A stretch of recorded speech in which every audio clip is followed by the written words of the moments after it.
केशवनाथाय नयनानन्दमूर्तये कौशिकक्षेत्रनिवासाय सत्यज्ञानाय विष्णवे। न चोरहार्यं न च राजहार्यं न भ्रातृभाज्यं न च भारकारी व्यये कृते वर्धत एव नित्यं विद्याधनं ಸರ್ವಧನ ಪ್ರಧಾನಂ. ಶ್ರೀ ಗುರುಭ್ಯೋ ನಮಃ. ಈ ಒಂದು ಶ್ಲೋಕದ ಅರ್ಥ ಹೀಗಿದೆ: ನ ಚೋರಹಾರ್ಯಂ ನ ಚ ರಾಜಹಾರ್ಯಂ.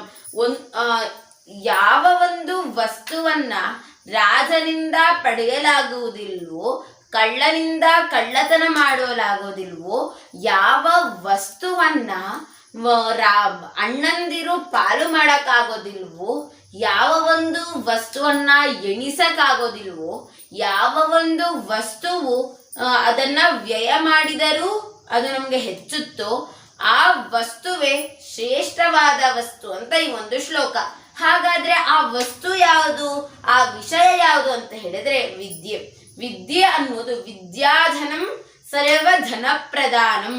ಅಂದ್ರೆ ಎಲ್ಲಾ ಧನಗಳಿಗೂ ಎಲ್ಲಾ ಸಂಪತ್ತುಗಳಿಗೂ ಶ್ರೇಷ್ಠವಾದ ಸಂಪತ್ತು ಯಾವುದು ಅಂತ ಹೇಳಿದ್ರೆ ವಿದ್ಯೆ.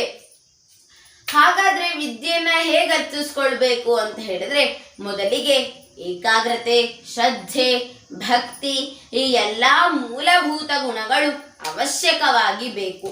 ವಿದ್ಯಾರ್ಥಿಯ ಜೀವನದಲ್ಲಿ ಮೊದಲನೆಯದಾಗಿ 5 ಪಂಚಸೂತ್ರಗಳನ್ನ ಅನುಸರಿಸಬೇಕು. ಇದನ್ನ ಮೊದಲನೆಯದಾಗಿ ಹೇಳಿದ್ದೀನಿ ನಾನು ಅಂತ ಹೇಳಿದ್ರೆ ಕಾಕಚೇಷ್ಟ, ಕಾಗೆಯಂತೆ ಚೇಷ್ಟೆ ಮಾಡಬೇಕು. ಬಕೋಧ್ಯಾನಂ, ಬಕಪಕ್ಷಿಯಂತೆ ಧ್ಯಾನ ಮಾಡಬೇಕು. ಶ್ವಾನ ನಿದ್ರಾ, ನಾಯಿಯಂತೆ ಮಲಗಬೇಕು. ಅಲ್ಪಾಹಾರಿ, ಅಲ್ಪಾಹಾರವನ್ನು ಸೇವಿಸಬೇಕು. ಗೃಹತ್ಯಾಗವನ್ನ ಮಾಡಿ ಓದಬೇಕು.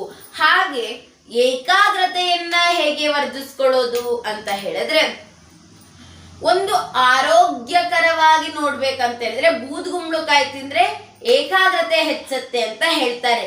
ಇನ್ನೂ ಹೇಳ್ಬೇಕಂತ ಹೇಳಿದ್ರೆ ಅದಕ್ಕೆ ಮೂಲಭೂತ ಅಂತ ಹೇಳಿದ್ರೆ ನಾವು ಮಾಡುವ ಕೆಲಸದಲ್ಲಿ ಈಗ ಕಸ ಗುಡಿಸ್ಕೊಂಡು ಹೋಗ್ತೀವಿ ಅಂತ ಹೇಳಿದ್ರೆ ಅಲ್ಲಿ ಒಂದು ಚೂರು ಕೂಡ ಮಣ್ಣು ಇತ್ಯಾದಿ ಇಲ್ದಿರ ಹಂಗೆ ಗುಡಿಸೋದೇ ಏಕಾಗ್ರತೆ.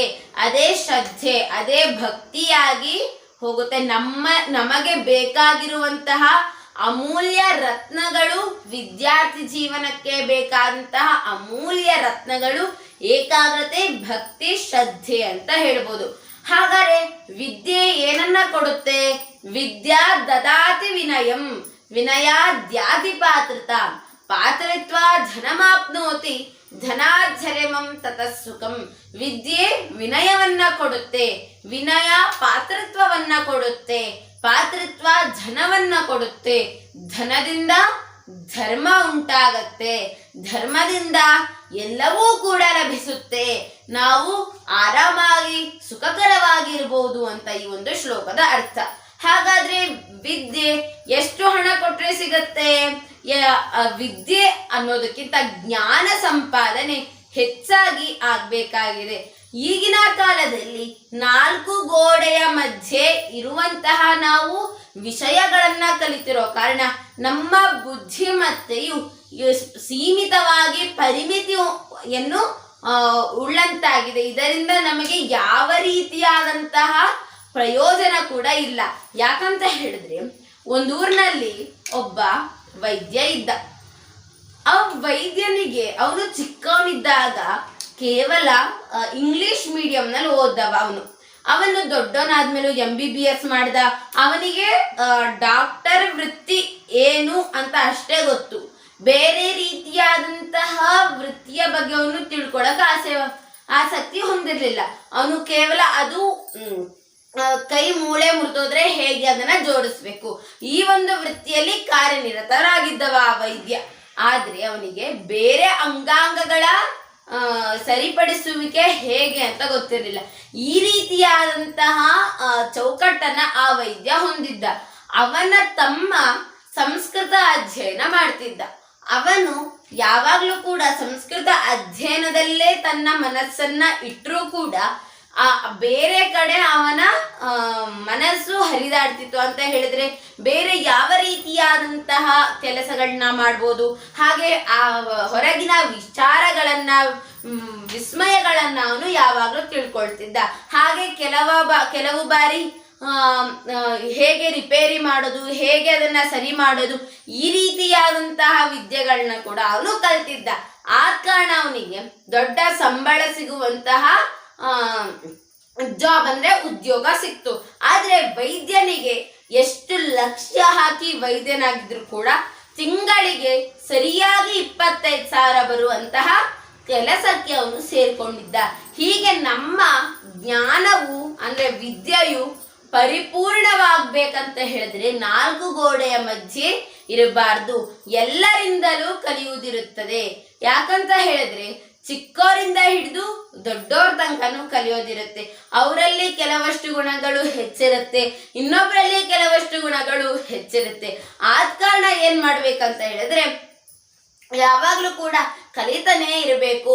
ನಾವು ನಮ್ಮ ವಯಸ್ಸು ಮುಗಿಯೋ ತನಕಲೂ ನಾವು ಕಲಿತಾನೇ ಇರಬೇಕು ಅಂತ ಹೇಳಿ ಈ ಸಮಾಜವು ನಮಗೆ ಹೇಳ್ಕೊಡುತ್ತೆ.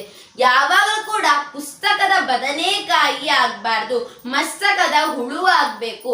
ಹಾಗಾದ್ರೆ ಪುಸ್ತಕವು ನಮ್ಮ ಜೀವನಕ್ಕೆ ಎಷ್ಟು ಮುಖ್ಯ ಅಂತ ಹೇಳಿದ್ರೆ ಕೇವಲ ಈ ಒಂದು ಪ್ರಪಂಚದಲ್ಲಿ ಕೇವಲ ವಿಜ್ಞಾನ, ಸಮಾಜ ವಿಜ್ಞಾನ, ಕನ್ನಡ ಈ ರೀತಿಯಾದಂತಹ ಪುಸ್ತಕಗಳು ಅಷ್ಟೇ ಇಲ್ಲ, ಇದರಿಂದ ಅನೇಕ ವಿಷಯಗಳು ತಿಳಿಯುತ್ತೆ. ಆದ್ರೆ ಇದಕ್ಕಿಂತ ಹೊರತಾಗಿಯೂ ಅನೇಕ ವಿಷಯಗಳು ನಮಗೆ ತಿಳಿಸಲು ಇಚ್ಛಿಸುತ್ತೆ. ಆದ್ರೆ ಈಗಿನ ಕಾಲದಲ್ಲಿ ಏನಾಗಿದೆ ಅಂತ ಹೇಳಿದ್ರೆ ಗ್ರಂಥಾಲಯಗಳು ಸಾಕಷ್ಟಿದಾವೆ, ಆದ್ರೆ ಗ್ರಂಥಾಲಯದಲ್ಲಿ ಪುಸ್ತಕ ಕೊಳ್ಳುವವರ ಸಂಖ್ಯೆ ಕಡಿಮೆಯಾಗಿದೆ. ಗ್ರಂಥಾಲಯದಲ್ಲಿ ಪುಸ್ತಕ ಇದೆ, ಅದರಿಂದ ಆ ಪುಸ್ತಕ ಓದೋದ್ರಿಂದ ನಮ್ಗೆ ಜ್ಞಾನಾರ್ಜನೆಯಾಗುತ್ತೆ. ಒಂದು ಕನ್ನಡದಲ್ಲಿ ಉಕ್ತಿ ಇದೆ, ದುಡ್ಡೇ ದೊಡ್ಡಪ್ಪ ವಿದ್ಯೆ ಅದರಪ್ಪ ಅಂತ ಹೇಳಿದ್ರೆ ದುಡ್ಡೇ ದೊಡ್ಡಪ್ಪ ವಿದ್ಯೆ ಅದರಪ್ಪ. ದುಡ್ಡು ನಮ್ಗೆಲ್ಲರಿಗೂ ಬೇಕು. ₹1 ಚಾಕ್ಲೇಟ್ ತಗೋಬೇಕಂತ ಹೇಳಿದ್ರು ₹1 ಬೇಕು. ಆ ದುಡ್ಡು ದೊಡ್ಡಪ್ಪ ಆಗಿರೋದ್ರಿಂದ ದುಡ್ಡಿಗೆ ಅಪ್ಪ ಯಾರು? ವಿದ್ಯೆ. ಯಾವಾಗ ವಿದ್ಯೆ ಇಲ್ವೋ ಆಗೇನಾಗುತ್ತೆ ಅಂತ ಹೇಳಿದ್ರೆ ನಮ್ಗೆ ಹಣ ಸಂಪಾದನೆಗೆ ಕಷ್ಟ ಆಗುತ್ತೆ, ಭಿಕ್ಷುಕರಾಗಬೇಕಾಗತ್ತೆ. ಆ ಕಾರಣ ನಾವೇನ್ ಮಾಡ್ಬೇಕು, ವಿದ್ಯೆಯನ್ನ ಅರ್ಜಿಸ್ಕೊಳ್ಬೇಕು. ವಿದ್ಯೆ ಅಂತ ಹೇಳಿದ್ರೆ ಕೇವಲ ಸೀಮಿತವಾದಂತಹ ವಿದ್ಯೆಯನ್ನ ಕಲ್ತ್ಕೋಬಾರ್ದು. ಅದರ ಬದಲು ನಮಗೆ ತಿಳಿಯದಷ್ಟು, ಸಾಕಾಗದಿರುವಷ್ಟು ನಮಗೆ ಪುಸ್ತಕದ ಪಿಪಾಸೆ ಅಂದ್ರೆ ಬಾಯಾರಿಕೆ ಹೆಚ್ಚಾಗಿರ್ಬೇಕು. ಯಾವಾಗ ನಾವು ಪುಸ್ತಕಗಳನ್ನ ಹೆಚ್ಚಾಗಿ ಓದ್ತೀವೋ ಆಗ ಮಾತ್ರ ನಮಗೆ ತುಂಬಾ ಬುದ್ಧಿವಂತಿಕೆ ಅಂತ ಹೇಳಿದ್ರೆ ಆ ಸಮಯದಲ್ಲಿ ಏನಾಗ್ತಿದೆ, ಈ ಒಂದು ಕಾಲದಲ್ಲಿ ಏನಾಗಿತ್ತು, ಯಾವಾಗ ಬಾಂಗ್ಲಾದೇಶದಿಂದ ಜನರು ಭಾರತಕ್ಕೆ ಬಂದರು ಆಗ ಅವರ ಪರಿಸ್ಥಿತಿ ಹೇಗಿತ್ತು ಅಂತ ವಿಷಯಗಳು ತಿಳಿತಾ ಬರುತ್ತೆ. ಈಗ ಒಂದು ವಿಷಯ ಸ್ವಾತಂತ್ರ್ಯ ಸಂಗ್ರಾಮ ಆಯಿತು ಅಂತ ಹೇಳ್ತಾರೆ. ಹಾಗಾದ್ರೆ ಸ್ವಾತಂತ್ರ್ಯ ಸಂಗ್ರಾಮದಲ್ಲಿ ಯಾರ್ಯಾರು ಹೋರಾಡಿದ್ರು, ಯಾವ ರೀತಿಯಾದಂತಹ ತ್ಯಾಗವನ್ನ ಮಾಡಿದ್ರು ಅಂತ ಎಲ್ಲ ನಾವು ಶಿಕ್ಷಕರ ಮೂಲಕ ಸ್ವಲ್ಪ ಮಟ್ಟಿಗೆ ತಿಳಿದುಕೊಳ್ತೇವೆ. ಅದು ಕಾಲು ಭಾಗದ ವಿದ್ಯೆ ಅಂತ ಹೇಳ್ಬೋದು. ಈಗ ಒಂದು ಗಡಿಯಾರವನ್ನ ಗಮನಿಸಿ, ಅಲ್ಲಿ 4 ಪಾದಗಳನ್ನ ನಾವು ಕಾಣ್ಬೋದು. ಅಂದ್ರೆ 15 ನಿಮಿಷ ಬಂದ್ರೆ 1 ಪಾದ, 30 ನಿಮಿಷ ಬಂದ್ರೆ ಇನ್ನೊಂದು ಪಾದ, 45 ನಿಮಿಷಕ್ಕೆ ಬಂದ್ರೆ ಅದು ಇನ್ನೊಂದು ಪಾದ, 1 ಗಂಟೆಗೆ ಬಂದ್ರೆ 4ನೇ ಪಾದ. ಹೀಗೆ 4 ಪಾದಗಳಲ್ಲಿ ನಾವು ಯಾವಾಗ್ಲೂ ಕೂಡ ಶಾಲೆಯಲ್ಲಿ ಕಲಿಯುವಂತಹ ವಿದ್ಯೆ ಅರ್ಧಕ್ಕೆ ಅಂದ್ರೆ 30 ಭಾಗಕ್ಕೆ ಸಮಾನ. ಇನ್ನೂ 30 ಭಾಗ ಕಲಿಯೋದು ಆಚೆ ಕಡೆಯಿಂದ ಕಲಿಯಬೇಕಾಗುತ್ತದೆ. ಆಚಾರ್ಯ ಪಾದಮಾದತ್ತೆ ಪಾದಂ ಶಿಷ್ಯ ಸ್ವಮೇಧಯ ಪಾದಂ ಸ್ವಬ್ರಹ್ಮಚಾರಿಭ್ಯ ಪಾದ ಕಾಲ ಕ್ರಮೇಣ ಹಿ ಅಂತ ಹೇಳಿದ್ರೆ ಕಾಲು ಭಾಗ ವಿದ್ಯೆಯನ್ನ ಆಚಾರ್ಯರಿಂದ ಪಡ್ಕೊಳ್ಬೇಕು, ಕಾಲು ಭಾಗ ವಿದ್ಯೆಯನ್ನ ಸಹಪಾಠಿಗಳಿಂದ ಪಡ್ಕೊಳ್ಬೇಕು, ಇನ್ನೂ ಕಾಲು ಭಾಗ ವಿದ್ಯೆಯನ್ನ ತಮ್ಮ ಅನುಭವಗಳಿಂದ ಪಡ್ಕೊಳ್ಬೇಕು, ಹಾಗೂ ಇನ್ನೂ ಕಾಲು ಭಾಗ ವಿದ್ಯೆಯನ್ನ ಕಾಲವೇ ಕಲಿಸಿಕೊಡುತ್ತೆ ಅಂತ ಈ ಒಂದು ಶ್ಲೋಕದ ತಾತ್ಪರ್ಯ. ಹಾಗಾದ್ರೆ ಪುಸ್ತಕವನ್ನ ನಾವು ಹೆಚ್ಚಾಗಿ ಓದ್ಬೇಕು. ಆಗ ಮಾತ್ರ ನಮಗೆ ಒಂದು ಭಾಷಣ ಕಲೆ ಆಗಿರಬಹುದು, ಒಂದು ತಿಳುವಳಿಕೆ ಜ್ಞಾನ ಸಂಗ್ರಹದ ಜ್ಞಾನ ಹೆಚ್ಚುತ್ತಾ ಹೋಗುತ್ತೆ. ಹೀಗಿರ್ಬೇಕಾದ್ರೆ ಪುಸ್ತಕವನ್ನ ಓದೋ ಬಗೆ ಹೇಗೆ ಅಂತ ಹೇಳಿದ್ರೆ, ಮೊದಲು ಪುಸ್ತಕವನ್ನ ಓದುವುದಕ್ಕೆ ಸ್ವಲ್ಪ ಕಠಿಣವಾಗಿರ್ಬೋದು. ಒಂದು ಪುಟವನ್ನ 10 ಬಾರಿ ಓದುವಂತಾಗಿರ್ಬೋದು. ಆದರೆ ಅದರಲ್ಲಿ ತುಂಬಾ ಜ್ಞಾನವಿರುತ್ತದೆ. ಆ ಜ್ಞಾನವನ್ನ ನಾವು ತಿಳ್ಕೊಬೇಕಂತ ಹೇಳಿದ್ರೆ 1 ಬಾರಿ ಅಲ್ಲ 100 ಬಾರಿ ಓದ್ಬೇಕು ಕೂಡ. ಹಾಗಾದ್ರೆ ಅದು ಬರುತ್ತಾ? ಪುಸ್ತಕದ ಜ್ಞಾನ ಹೆಚ್ಚಾಗ್ಬೇಕು ಅಂತ ಬಾಯಾರಿಕೆ ಹೆಚ್ಚಾಗ್ತಾ ಹೋಗುತ್ತೆ. ಹಿಂದಿನ ಕಾಲದಲ್ಲಿ ನಾವು ನೋಡ್ಬೋದು, ಪುಸ್ತಕ ಓದುವವರು ಏನ್ ಮಾಡ್ತಿದ್ರು ಅಂತ ಹೇಳಿದ್ರೆ ಊಟ ಕರೆದ್ರು ಕೂಡ ಹೋಗ್ತಿರ್ಲಿಲ್ಲ. ಆ ರೀತಿಯಾದಂತಹ ಪುಸ್ತಕದ ಬಾಯಾರಿಕೆಯನ್ನ ನಮ್ಮ ಪೂರ್ವಜರು ಇಟ್ಕೊಂಡಿದ್ರು. ಆದ ಕಾರಣ ಅವರಿಗೆ ಎಲ್ಲಾ ವಿಷಯಗಳು ತಿಳಿದಿರ್ತಿತ್ತು. ನಾನು ನಿನ್ನೆ ಒಂದು ನೈಜ ಘಟನೆಯನ್ನು ನೋಡ್ಕೊಂಡೆ. ಪುಸ್ತಕಕ್ಕೂ ಮೊಬೈಲ್ಗೂ ಯಾವ ರೀತಿಯಾದಂತ ಬೆಲೆ ಇದೆ ಅಂತ. ನಿನ್ನೆ ಏನಾಯ್ತು ಅಂತ ಹೇಳಿದ್ರೆ, ಅಲ್ಲಿ ಒಂದು ಇದರಲ್ಲಿ ಪುಸ್ತಕ ಮಾರಾಟ ಮಳಿಗೆಯನ್ನ ಇಟ್ಟಿದ್ರು. ಅಲ್ಲಿ ಒಬ್ರು ಕೂಡ ಹೋಗ್ಲಿಲ್ಲ. ಆಗ ಆ ಪುಸ್ತಕವನ್ನ ಒಬ್ರು ಕೂಡ ಖರೀದಿಸಿಲ್ಲ. ಅದೇ ಅಲ್ಲಿ ಆಟದ ಸಾಮಾನು ಇತ್ಯಾದಿಗಳು, ಹಾಗೆ ತಿನ್ನುವಂತಹ ತಿನಿಸುಗಳಿದ್ರೆ ಎಲ್ಲರೂ ಕೂಡ ಅಲ್ಲಿ ಮುತ್ತಿಗೆ ಹಾಕಿದ್ರು. ಹಾಗಾದ್ರೆ ಪುಸ್ತಕಕ್ಕೆ ಬೆಲೆ ಇಲ್ವಾ ಈ ಜಗತ್ತಿನಲ್ಲಿ ಅಂತ ಹೇಳಿದ್ರೆ, ನಿಜವಾಗ್ಲೂ ಪುಸ್ತಕದ ಬೆಲೆ ಈ ಒಂದು ಕಾಲಘಟ್ಟದಲ್ಲಿ ಕಡಿಮೆಯಾಗಿದೆ ಅಂತ ಹೇಳೋದು ವಿಪರ್ಯಾಸದ ಸಂಗತಿನೇ ಆಗಿದೆ. ಕೆಲವರೇ ಹೇಳ್ತಾರೆ ಪುಸ್ತಕ ಓದುವವರ ಸಂಖ್ಯೆ ಕಡಿಮೆಯಾಗಿದೆ, ಎಲ್ಲಿ ನೋಡಿದ್ರು ಮೊಬೈಲ್ ಮೊಬೈಲ್ ಮೊಬೈಲ್.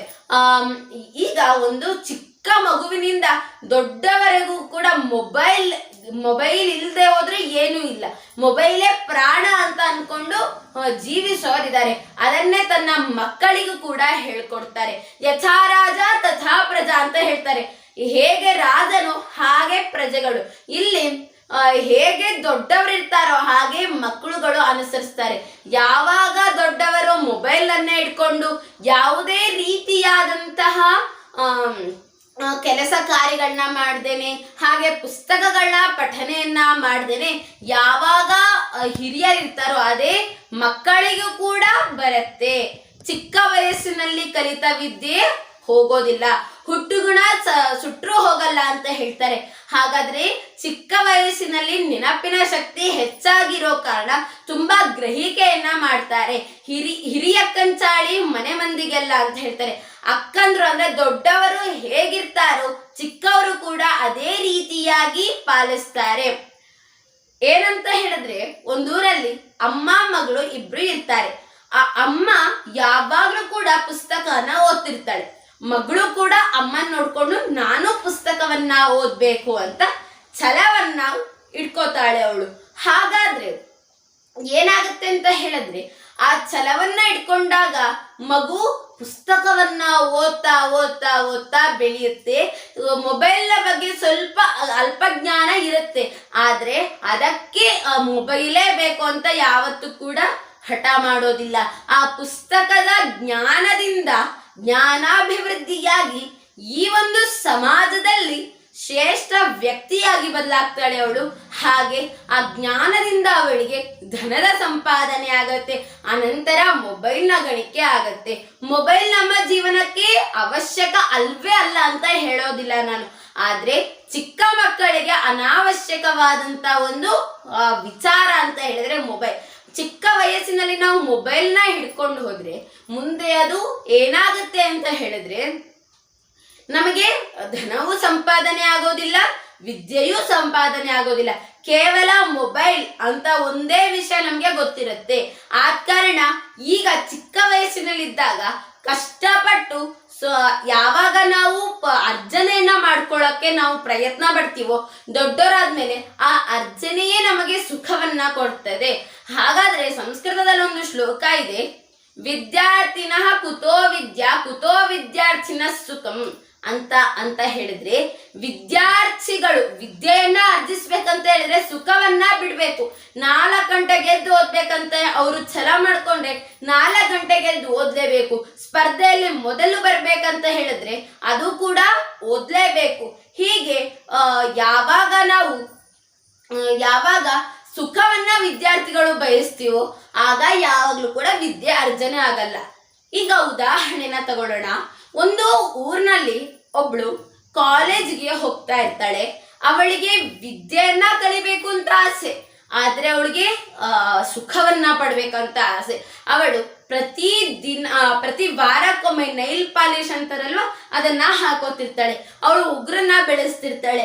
ಹಾಗಾದ್ರೆ ಅವಳಿಗೆ ಉಗ್ರು ಕಡೆನೆ ಜ್ಞಾನ ಇರುತ್ತೆ, ಓದುವ ಕಡೆ ಜ್ಞಾನ ಇರೋದಿಲ್ಲ. ಒಮ್ಮೆ ಶಿಕ್ಷಕರು ಆ ಒಂದು ವಿದ್ಯಾರ್ಥಿಗೆ ಏನ್ ಮಾಡ್ತಾ ಇದ್ದೀಯಾ ಒಂದು ಪಾಠವನ್ನ ಕೇಳ್ತಾರೆ, ಆ ಪಾಠದ ಸಾರಾಂಶವನ್ನ ಹೇಳು ಅಂತ. ಆಗ ಅವಳಿಗೆ ಏನನ್ನ ಹೇಳ್ಬೇಕು ಅಂತಾನೆ ತೋಚೋದಿಲ್ಲ.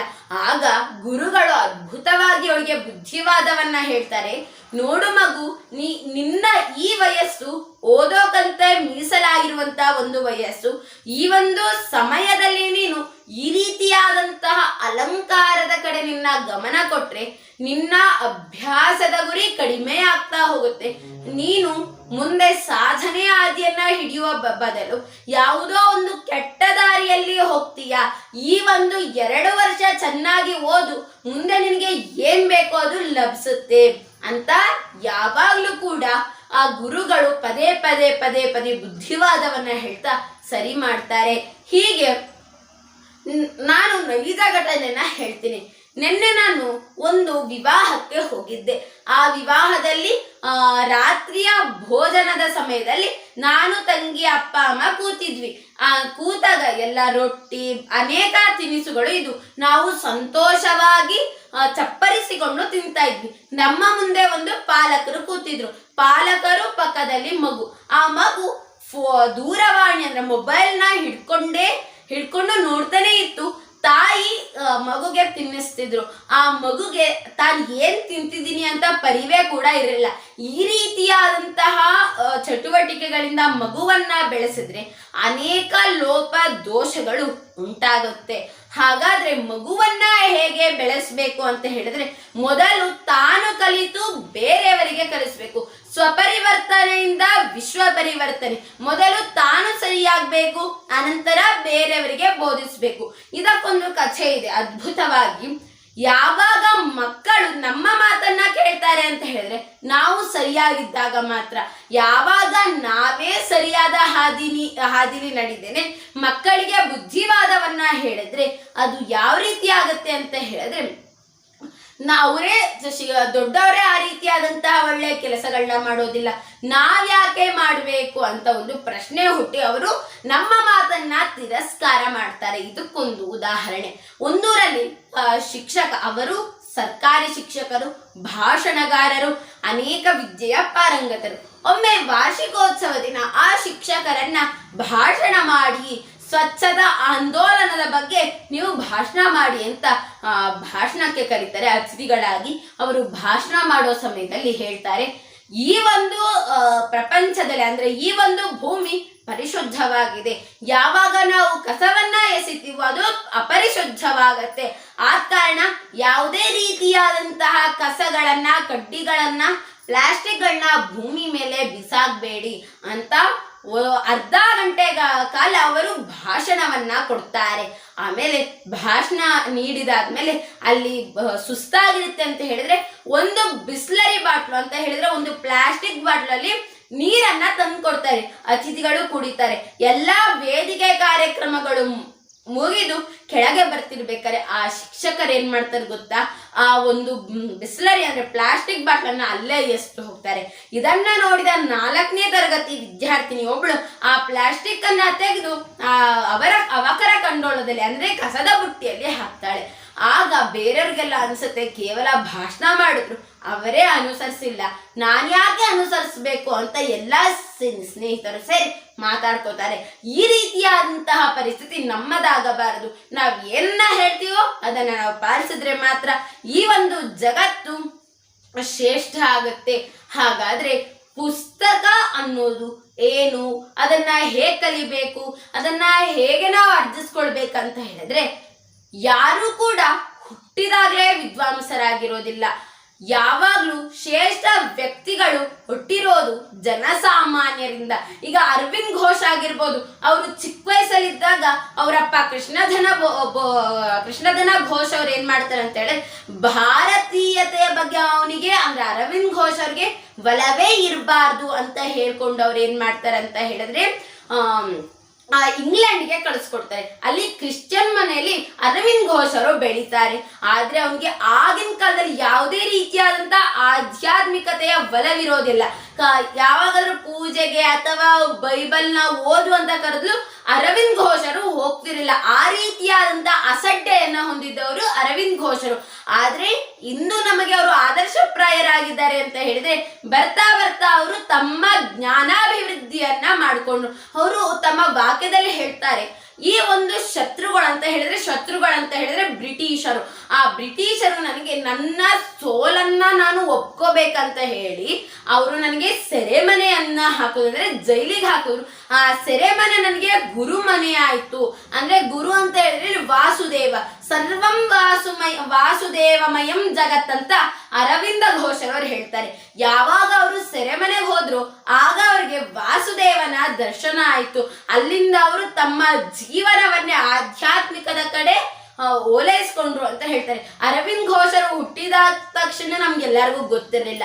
ಹಾಗೆ ಸ್ವಾಮಿ ವಿವೇಕಾನಂದರಾಗಿರಬಹುದು, ಸುಭಾಷ್ ಚಂದ್ರ ಬೋಸ್ ಆಗಿರಬಹುದು, ಲಾಲಾ ಲಜಪತ್ ರಾಯ ಆಗಿರಬಹುದು, ಹಾಗೆ ರಾಮಕೃಷ್ಣ ಪರಮಹಂಸ ಆಗಿರ್ಬೋದು, ನಿವೇದಿತಾ ಆಗಿರ್ಬೋದು, ನಮಗೆ ನರೇಂದ್ರ ಮೋದಿ ಆಗಿರ್ಬೋದು, ಅಬ್ದುಲ್ ಕಲಾಂ ಆಗಿರ್ಬೋದು, ಯಾರೂ ಕೂಡ ನಮಗೆ ಗೊತ್ತಿರಲಿಲ್ಲ. ಅವರು ಸಾಧನೆಯ ಹಾದಿಯಲ್ಲಿ ಸತತ ಪ್ರಯತ್ನವನ್ನ ಪಡ್ತಾ ಅವರು ಏನ್ ಮಾಡಿದ್ರು, ಸಾಧನೆಯನ್ನ ಗೈದ್ರು.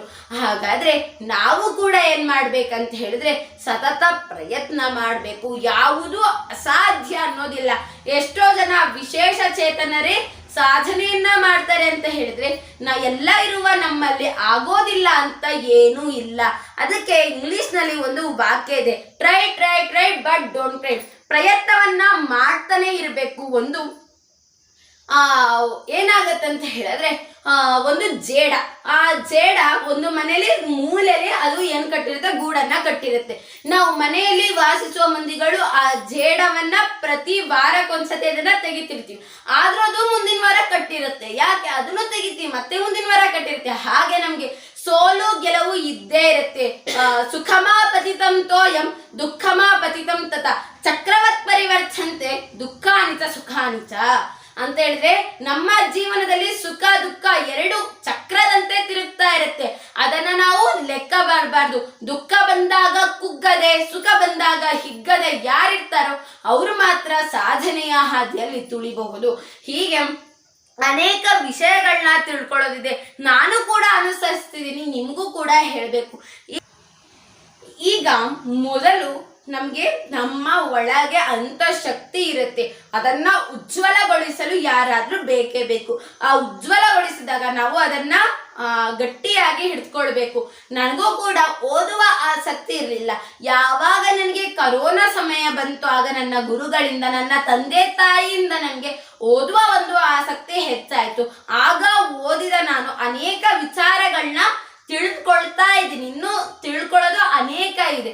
ಆದ್ರೂ ಕೂಡ ತಿಳಿದಷ್ಟು ಸ್ಪಷ್ಟವಾಗಿ ತಿಳ್ಕೊಳ್ಬೇಕು ಅಂತ ಹೇಳಿದ್ರೆ ನಾವು ಕೇವಲ ಪುಸ್ತಕವನ್ನ ಓದೋದಲ್ಲ, ಅವರು ಯಾವ ರೀತಿಯಾದಂತಹ ಸಾಧನೆ ಮಾಡಿದ್ರು, ಅವರು ನಮಗೆ ಹೇಗೆ ಆದರ್ಶಪ್ರಾಯರಾಗಿದ್ದಾರೆ, ಅವರಿಂದ ನಾವು ಕಲಿಯೋದೇನಿದೆ, ಹೀಗೆ ಅನೇಕ ಗುಣಗಳನ್ನ ವರ್ಧಿಸ್ಕೊಳ್ಬೇಕು.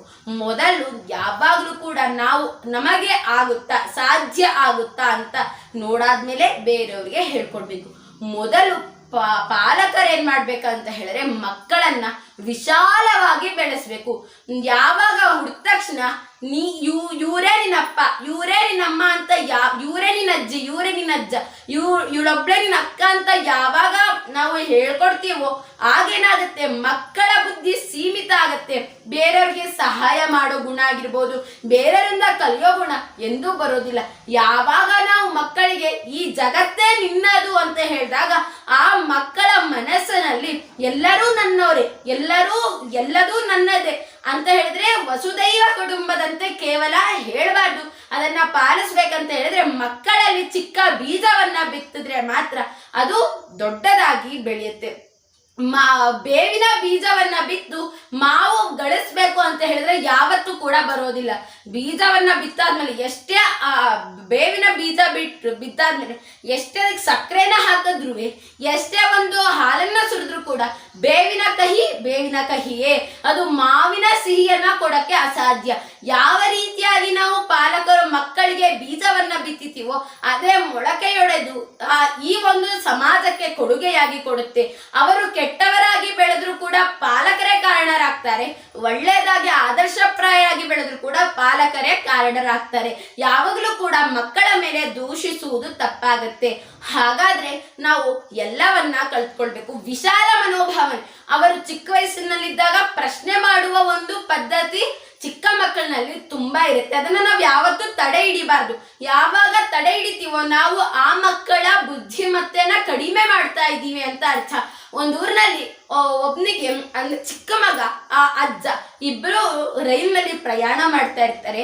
ಆಗ ಆ ಚಿಕ್ಕ ಮಗು ಕೇಳ್ತಾ ಇರುತ್ತೆ, ಅದೇನು ಅಜ್ಜ, ಇದೇನು ಅಜ್ಜ, ಅದ್ಯಾಕೆ ಅಷ್ಟು ದೊಡ್ಡದಿದೆ, ಅದ್ಯಾಕೆ ಅಷ್ಟು ಚಿಕ್ಕದಿದೆ ಅಂತೆಲ್ಲ ಕೇಳ್ತಿರುತ್ತೆ. ಅಜ್ಜ ಅದ್ಭುತವಾಗಿ ಯಾವುದೇ ಬೇಸರ ಪಡ್ಕೊಳ್ತೇನೆ, ಅದು ಮರ, ಅದು ಆಕಾಶ, ಅದು ಹಕ್ಕಿ, ಅದು ಕಾಗೆ, ಇದು ಗೊಂಬೆ, ಈ ರೀತಿಯಾದಂತ ಎಲ್ಲಾ ಉತ್ತರಗಳನ್ನ ಕೊಡ್ತಿರ್ತೇನೆ. ಇದು ಪಕ್ಕದಲ್ಲಿರುವಂತಹ ಸಹ ಪ್ರಯಾಣಿಕರಿಗೆ ಗೊಂದಲವನ್ನ ಉಂಟಾಗುತ್ತೆ. ಅದಕ್ಕೆ ಅವ್ರು ಬಂದು ಮಗುಗೆ ಬೈದು ಬಿಡ್ತಾರೆ, ಏನಕ್ಕೆ ಆ ಮಗುಗೆ ಏನು ಗೊತ್ತಿಲ್ವಾ, ಏನ್ ಹೇಳ್ಕೊಟ್ಟಿದ್ದೀರಾ ನೀವು ಅಂತ. ಆಗ ಅಜ್ಜ ಹೇಳ್ತಾನೆ, ಏನಂತ ಹೇಳಿದ್ರೆ, ನಿನ್ನೆ ತನಕ ಆ ಮಗುಗೆ ಕಣ್ಣಿರ್ಲಿಲ್ಲ, ಇವತ್ತು ಕಣ್ಣು ಬಂದಿದೆ. ಆ ಕಾರಣ ಈ ಒಂದು ಜಗತ್ತಿನಲ್ಲಿ ಯಾವ ಯಾವ ವಸ್ತು ಇದೆ ಅಂತ ಗೊತ್ತಿಲ್ಲ, ನಾನು ಅದನ್ನ ಪರಿಚಯ ಮಾಡ್ಕೊಡ್ತಿದ್ದೀನಿ ಅಂತ. ಹಾಗೆ ಆ ಒಂದು ಮಕ್ಕಳಿಗೆ ಯಾವುದೇ ರೀತಿಯಾದಂತ ಜಗತ್ತಿನ ಪರಿಚಯ ಇರೋದಿಲ್ಲ. ಅದು ಅಮ್ಮ ಇವ್ರು ಯಾರು, ಅಮ್ಮ ಅದು ಏನಕ್ಕೆ ಸಹಾಯ ಆಗುತ್ತೆ, ಅಪ್ಪ ಇದರಿಂದ ಏನ್ ಮಾಡ್ಬೋದು ಅಂತ ಪ್ರಶ್ನೆ ಕೇಳುತ್ತೆ. ಆಗ ನಾವ್ ಯಾವಾಗ ಹೋಗು ನೀನು ಇಲ್ಲೆಲ್ಲ ಕೇಳಬೇಡ ಅಂತ ಯಾವಾಗ ಬೈತೀವೋ ಅದು ಮನ್ಸಲ್ಲಿ ಅಚ್ಚುಳಿದು ಬಿಡುತ್ತೆ. ಏನಂತ ಹೇಳಿದ್ರೆ ನಾನು ಪ್ರಶ್ನೆನ ಕೇಳಬಾರ್ದು. ಯಾವಾಗ ಪ್ರಶ್ನೆಗಳನ್ನ ಕೇಳೋದಿಲ್ವೋ ಆಗ ನಮಗೆ ಮೇಧಾಶಕ್ತಿ, ಪ್ರಜ್ಞಾಶಕ್ತಿ ಯಾವುದೂ ಕೂಡ ನಮ್ಮ ಬದುಕಲ್ಲಿ ಉಜ್ವಲ ಆಗೋದಿಲ್ಲ. ಮೊದಲು ನಾವೇನ್ ಮಾಡ್ಬೇಕಂತ ಹೇಳಿದ್ರೆ, ಮಕ್ಕಳನ್ನ ಬೆಳೆಸೋದ್ರಲ್ಲಿ ಪಾಲಕರ ಪಾತ್ರ ಹೆಚ್ಚಾಗಿರುತ್ತೆ. ನಾವದಕ್ಕೆ ಎಲ್ಲವನ್ನ ಬಿಟ್ಟು ಮಕ್ಕಳಿಗಾಗಿ ಇರಬೇಕು. ನಾನು ತುಂಬಾ ಚಿಕ್ಕವಳು, ಪಾಲಕರಿಗಾಗಿ ಹೇಳುವಷ್ಟು ದೊಡ್ಡೋಳಲ್ಲ. ಆದ್ರೂ ಕೂಡ ನಾನು ನನಗೆ ತಿಳಿದಿರುವಷ್ಟು ವಿಷಯಗಳನ್ನ ಹೇಳಿದ್ದೀನಿ. ಹಾಗೆ ಅನೇಕ ವಿಷಯಗಳನ್ನ ತಿಳ್ಕೊಳ್ಬೇಕು. ಹಾಗೆ ಪುಸ್ತಕ, ಈ ಒಂದು ವಿಷಯದ ಕುರಿತು ಸ್ವಲ್ಪ ನೋಡೋಣ, ಅದನ್ನ ನಾಳೆಯ ದಿನ ನೋಡೋಣ. ಹಾಗೆ ಎಲ್ಲವನ್ನ ಕಲಿಯೋದಿದೆ. ಎಲ್ಲರೂ ಎಲ್ಲವನ್ನ ಕಲಿತಾ ಎಲ್ಲವನ್ನ ನಮ್ಮ ಬಾಳಿನಲ್ಲಿ ರೂಢಿಸಿಕೊಳ್ಳಲು ಅಸಾಧ್ಯವಾದರೂ ಒಳ್ಳೆಯದನ್ನ ನಮ್ಮ ಬಾಳಿನಲ್ಲಿ ರೂಢಿಸಿಕೊಳ್ಳೋಣ. ಬೇರೆಯವರಿಗೂ ಕೂಡ ಆದರ್ಶಪ್ರಾಯರಾಗೋಣ. ನಮ್ಮ ಚರಿತ್ರೆಯನ್ನ ಬೇರೆಯವರು ಓದ್ಬೇಕು, ಬೇರೆಯವರ ಚರಿತ್ರೆನ ನಾವು ಕೂಡ ಓದ್ಬೇಕು.